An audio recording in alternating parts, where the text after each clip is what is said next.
Well, in essence, this is the U.S. President Donald Trump saying that he will no longer be certifying the Iran deal that was achieved between the P5+1 countries and the government of Iran back in 2015. And not only that, he is actually calling for renewed sanctions. This is, I think, the longest speech we've heard from President Trump regarding Iran. Remember, only a few weeks ago, he spoke extensively about Iran, even in his United Nations General Assembly speech to the rest of the world. But this was by far the collection of the entire criticism by Trump towards Iran. But as the reason why the U.S. will no longer be supporting this deal, it was an interesting line he used when Donald Trump said, Iran's not living up to the spirit of the deal. I mean, it's a mild difference there, but he didn't say Iran's not living up to the deal. He said not living up to the spirit of the deal. And as you listen to all of the explanation and the reasoning why the U.S. is pulling out of this deal, it was so much more about the anti-American sentiment in Iran and Iran's involvement. It's both domestic policy as well as its involvement across the world, and far less about why the deal is not good. I mean, in essence, he only talked about the weak inspections that are going on, the fact that Iran is intimidating international inspectors from doing their work, and he's also talking about how the deal is not necessarily serving its purpose. He said it's only delaying Iran's achievement of nuclear military program, but the rest of the reasoning was mostly about Iran's involvement in much of the rest of the world. So in terms of surprises in this announcement from President Donald Trump, because the chatter around the world, social media, but also in the corridors of power for the last few days has been that this might be happening, that he'll be backing away, that he will be taking a stand. You mentioned there the inspections, about how there's a little bit of intimidation that's been going on, and that perhaps those inspections can't be done to the letter of the Iran deal. He also mentioned there are lots of violations and that Iran has failed to meet the expectations in certain technical areas as well.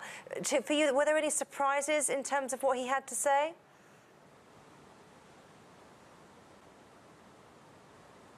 Well, not really. I mean, he already talked about how Iran's involvement in Syria regarding their support towards the Assad regime and towards a group called, like Hezbollah, which is considered a terrorist group here in the United States and much of the Western world as well. He also talked about their role in Iraq and Afghanistan, how Iranian-backed groups there caused so many deaths of U.S. troops. He also spoke about cyber attacks carried out by Iran. I mean, none of these were surprising, and probably neither was the fact that he went on to blame the previous administration of Obama for lifting the previously imposed sanctions. He said that lifting of these previous sanctions, essentially provided an economic boost to the Iranian government, and they said at this point he used the number that Israel uses so many times, $100 billion, he said,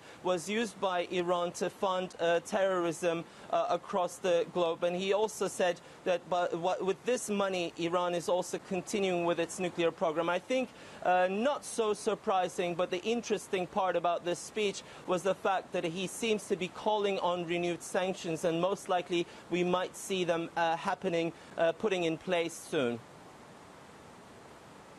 And of course, he'll have to talk to a lot of his allies and other organisations, international bodies about those sanctions, and they'll have a lot to say about that. Now, look, if he's not going to certify here, now it's going to go to Congress. They're going to discuss it. How do you anticipate the American lawmakers are going to react?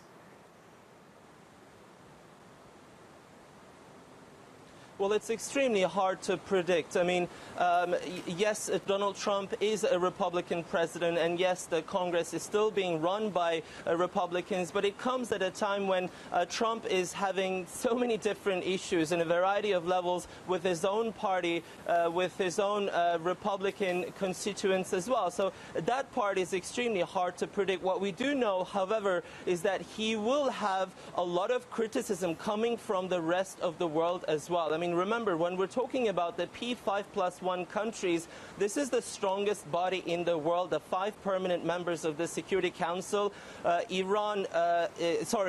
Russia, China, and in all of those countries, it was so hard to bring them together to agree on such a deal. We know that it took months, a lot of time, a lot of capital, power and energy to be able to achieve this deal. And now that US, a major actor, obviously is pulling out, is definitely not good news. And we've already heard from the European Union as well, urging Trump not to make this step because they've always made the distinguishment that this deal is about Iran's nuclear program. It's not about Iran's domestic policy, its involvement across the world, maybe against America, against much of the European countries as well. But they always made the distinguishment that here this deal is particularly about Iran's nuclear program. And it seems that Donald Trump is now more in line with the Israeli position, which was very much isolated back in the years because they were